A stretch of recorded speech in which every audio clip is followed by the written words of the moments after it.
你有冇試過唱 K 嘅時候俾個 friend 笑你走音、五音不全，笑到面都黃？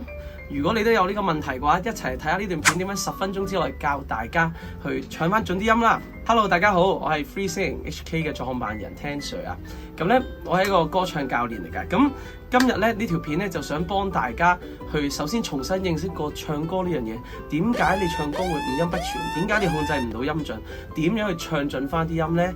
咁你必須要知道一個秘密㗎，就係究竟我哋唱歌嘅時候其實係點樣控制我哋嘅音準嘅呢？其實我哋係點樣控制我哋把聲嘅呢？要了解呢樣嘢，首先要知道一樣嘢，就係知道，咦，其實我哋個身體個樂器成個運作係其實係點樣嘅呢？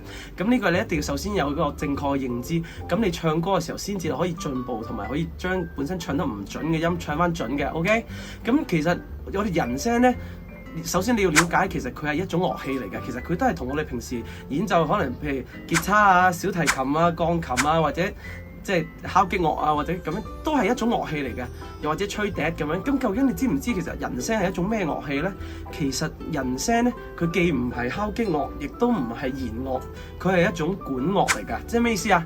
即係好似我哋平時吹笛、牧童笛，大家一定有接觸過啦。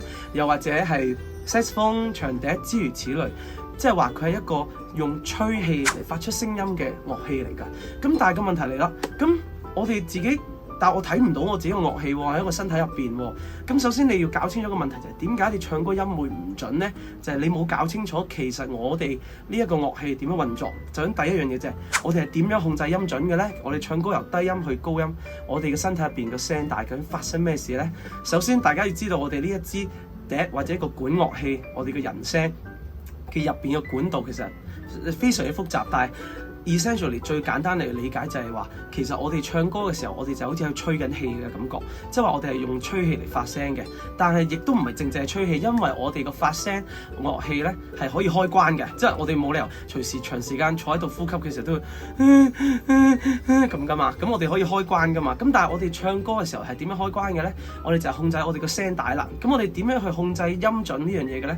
其實好簡單，你只要明白呢樣嘢，你就會開始有個頭緒，點樣去練，令到自己嘅音變翻準啦。OK， 其實我哋嘅人聲嘅控制音準嘅原理就係透過我哋控制我哋嘅聲帶嘅長度。即係咩意思呢？其實聲帶呢，大家去睇下呢幅圖，就係其實佢喺靜止冇發聲嘅狀態之下，其實佢係一個 V 字形嘅形狀嘅，佢係打開嘅。咁其實我哋唱歌嘅時候呢，就好似將一條橡筋，你可以大家去想象一條橡筋拉扯嘅時候，佢會由一個鬆弛嘅狀態。當我哋喺兩邊去拉嗰條橡筋嘅時候，佢就會慢慢形成咗一個發聲嘅狀態啦。咁佢條橡筋咧就會越拉越長。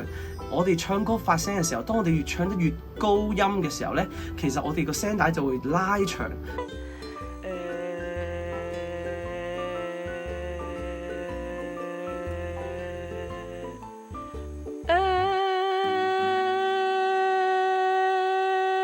去令到我哋個聲音個聲帶嘅震動嘅頻率增加，就係咁簡單嘅啫。其實只要你控制翻你個聲帶嘅長度，首先你要有咗個掌控，就係知道自己個聲帶喺邊個位置，同埋點樣發聲，同埋點樣控制，你就會可以慢慢咁樣掌握翻點樣，究竟係點樣去控制每一個音。